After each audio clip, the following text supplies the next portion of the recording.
एक हमारी कुलीग सांसद के खिलाफ पूरी पटकथा इन्होंने लिखी थी और उनका एक्सपल्शन भी हुआ था।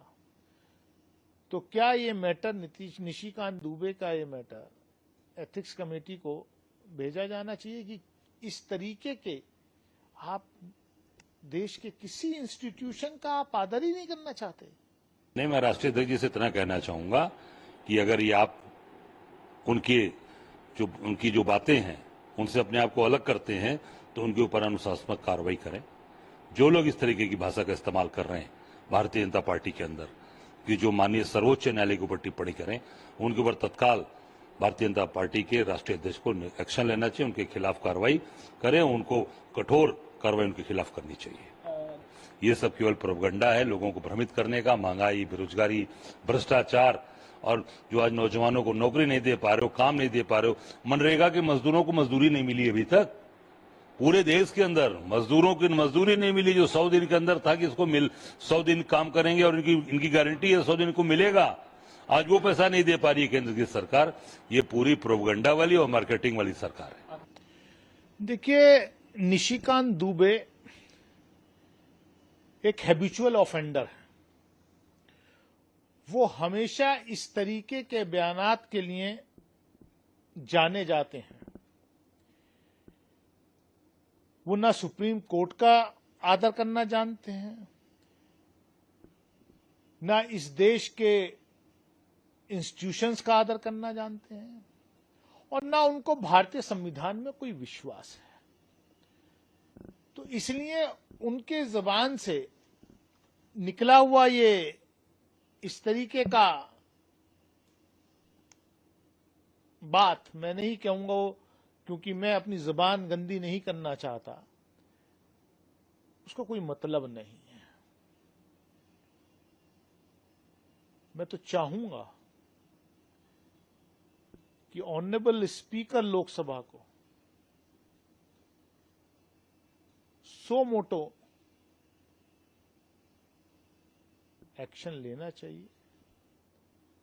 और क्योंकि हमें याद है कि पिछली लोकसभा में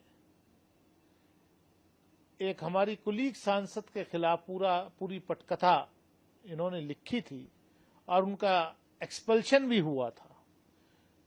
तो क्या ये मैटर निशिकांत दुबे का ये मैटर एथिक्स कमेटी को भेजा जाना चाहिए कि इस तरीके के आप देश के किसी इंस्टीट्यूशन का आप आदर ही नहीं करना चाहते? देखिए, मैं तो नहीं कहना चाहूंगा कि भारतीय जनता पार्टी के नेता बड़बोला हो गए हैं। बड़बोलेपन की ये सब सारी चीजें हैं। माननीय सर्वोच्च न्यायालय पे कोई भी टिप्पणी करना या सरासर अनुचित है। और ये जो सर्वोच्च न्यायालय की जो गरिमा है, ये आम जन जन के अंदर में एक बहुत ही विश्वास की और एक न्याय की, कि न्याय हमको कहां से मिलेगा, तो सर्वोच्च न्यायालय से मिलेगा। ये लोगों का विश्वास है, अंतिम विश्वास। तो माननीय सर्वोच्च न्यायालय के ऊपर कोई टिप्पणी करना मैं समझता हूं कि बहुत ही ये सर्वथा गलत है। और निश्चित तौर से इससे देशवासी दुखी हैं कि देश के अंदर एक इतने बड़े सर्वोच्च न्यायालय के ऊपर भी टिप्पणी ये लोग कर रहे हैं। और ये भाजपा के नेता, मैं समझता हूं कि ये पूरी तरीके से सत्ता के मद में अंधे हो गए हैं। सत्ता के मद में एकदम पूरी तरीके से इनको सत्ता मद इनको चढ़ गया है। और मैं इतना ही कहना चाहूंगा कि ये सारी टिप्पणी इनकी गलत है। क्या लोकतंत्र खत्म कर देना चाहते हैं? ये प्रोपेगेंडा है, क्योंकि बीजेपी के राष्ट्रीय अध्यक्ष अब कह रहे हैं कि बीजेपी से हमेशा जुडिशरी का सम्मान करते आए। नहीं, मैं राष्ट्रीय अध्यक्ष जी से इतना कहना चाहूंगा कि अगर ये आप उनकी जो बातें हैं उनसे अपने आप को अलग करते हैं तो उनके ऊपर अनुशासनात्मक कार्रवाई करें। जो लोग इस तरीके की भाषा का इस्तेमाल कर रहे हैं भारतीय जनता पार्टी के अंदर कि जो माननीय सर्वोच्च न्यायालय के ऊपर टिप्पणी करें, उनके ऊपर तत्काल भारतीय जनता पार्टी के राष्ट्रीय अध्यक्ष को एक्शन लेना चाहिए, उनके खिलाफ कार्रवाई करें, उनको कठोर कार्रवाई उनके खिलाफ करनी चाहिए। देखिए, ये भारतीय जनता पार्टी का केवल प्रोपगंडा है। आपको बताना चाहूंगा कि जो दल आज अपने सर्वोच्च न्यायालय पर टिप्पणी करता है, वो मैं समझता हूं कि उसको जनता के बीच में जाने का कोई हक अधिकार नहीं है। सर्वोच्च न्यायालय से पहले माफी मांगे और अपने नेता पर कार्रवाई करें।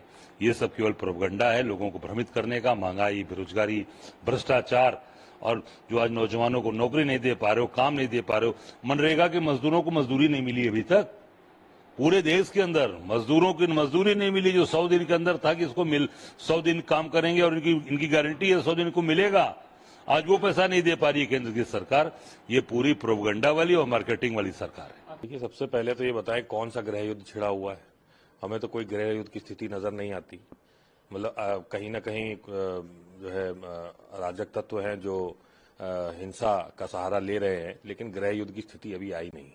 और निशिकांत दुबे जी माननीय हमारे सांसद भी हैं और उनके बहुत इज्जत करता हूं, लेकिन कभी कभी वो अपनी सीमा से बाहर निकल करके बयान भी दे देते हैं। जिस प्रकार से अभी उन्होंने सुप्रीम कोर्ट पर टिप्पणी की, सुप्रीम कोर्ट केवल ये देखता है कि जो संविधान है हमारा उसके अनुकूल ये कानून बना है कि नहीं। अगर संविधान के विरुद्ध है तो फिर वो उसको अधिकार है कि वो उसको स्ट्राइक डाउन कर दे। तो जो बाबा साहब ने संविधान लिखा था तो उसमें प्रावधान दिया गया था कि सुप्रीम कोर्ट जो है वो संविधान की रक्षा के लिए संविधान में जो चीजें लिखी हैं उसके अनुकूल हर कानून बने, इसकी वो देखरेख करे। इसलिए जुडिशियल रिव्यू की बात हुई, जुडिशियल रिव्यू होता है। तो ये सब पहले से है। कोई अगर आप कानून बनाते हैं तो कम से कम संवैधानिक जो प्रावधान दिए गए हैं उसके अनुकूल वो कानून होना चाहिए, चाहे वो विधानसभा बनाए, चाहे वो आपके लोकसभा राज्यसभा बनाए। कोई भी सदन बनाता है तो संविधान की रक्षा करने के लिए सुप्रीम कोर्ट को पूरी जिम्मेदारी दी गई है। तो मुझे नहीं लगता कहीं भी सुप्रीम कोर्ट ने अपना दुरुपयोग किया है इस मामले में, जिस मामले में चल रहा है। निर्देश नहीं दे सकता है और राष्ट्रपति पहले ही इस पर अपनी सहमति दे चुके हैं। कोई भी राष्ट्रपति को चुनौती नहीं दे सकता क्योंकि राष्ट्रपति सर्वोच्च होते हैं। राष्ट्रपति सर्वोच्च नहीं होते, भारत का संविधान सर्वोच्च है। भारत के संविधान के अंडर राष्ट्रपति भी आते हैं, सदन भी आता है और तमाम हमारे भारत के नागरिक आते हैं। सर्वोच्च केवल हमारा संविधान है और कानून बनाने से किसी ने रोका नहीं है, ना सुप्रीम कोर्ट ने रोका है ना और कोई रोक सकता है। वो सदन का अधिकार है। सदन कानून बनाएगा, लेकिन वो संविधान के अनुकूल है कि नहीं, उसके प्रावधानों को कहीं तोड़ तो नहीं रहा है, उसमें जो सेक्शन और आर्टिकल्स दिए हैं उसको कहीं उसके विरुद्ध तो नहीं जा रहा। ये देख रेख करना सुप्रीम कोर्ट का काम है। बाकी और किसी चीज में हस्तक्षेप नहीं करता। अगर वो हस्तक्षेप कर रहा है तो जाहिर सी बात है ये उसके अधिकार नहीं है केवल, लेकिन अगर उसकी संवैधानिकता पे अगर वो ध्यान दे तो सुप्रीम कोर्ट का पूरा अधिकार है इसके ऊपर। जुडिशियल रिव्यू इसी को तो कहते हैं। हालांकि भारतीय जनता पार्टी ने कहा कि निशिकांत दुबे जी हो या डॉक्टर दिनेश शर्मा, ये दोनों के निजी बयान हो सकते हैं, पार्टी से इनका कोई सही बात है, क्योंकि बयान गलत है। सुप्रीम कोर्ट का पूरी अधिकार है कि जो है वो संवैधानिकता देखे किसी भी कानून की। तो जाहिर सी बात है हर पार्टी का ऑफिशियल स्टैंड यही होगा। तो क्या आपको नहीं लगता कि पार्टी को इनके खिलाफ भी कोई स्टैंड लेना चाहिए? स्टैंड लेना चाहिए बिल्कुल। अगर वो कुछ गलत बोल रहे हैं पब्लिक में, पब्लिक को गुमराह करने का प्रयास कर रहे हैं, तो पार्टी को कम से कम बोलना चाहिए कि ये गलत है, इनको जो है हम बिल्कुल एक्सेप्ट नहीं करते हैं। कोई कार्रवाई हो तो कार्रवाई तो स्वागत करेंगे हम।